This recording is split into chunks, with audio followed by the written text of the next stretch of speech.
In this video, we're giving an honest review of Seafile Cloud Storage, what makes it unique, and whether it's worth using in 2025.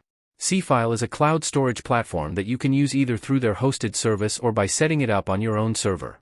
It supports all major platforms, Windows, macOS, Linux, Android, and iOS, and is known for its fast syncing speed and data control.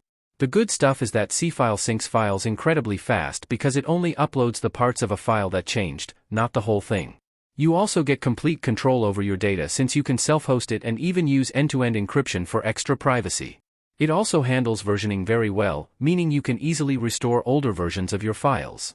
For tech-savvy users who value performance and privacy, Seafile is a powerhouse. Now for the downsides. Setting it up can be complicated, especially if you're not comfortable with servers or networking. The mobile app feels basic compared to giants like Google Drive or Dropbox. And while file content can be encrypted, the metadata, like file names or folder paths, isn't fully hidden, which slightly limits privacy. Overall, if you're someone who wants speed, control, and doesn't mind a bit of setup, Seafile is a great option. But if you just want a simple, plug-and-play cloud drive, this might not be for you.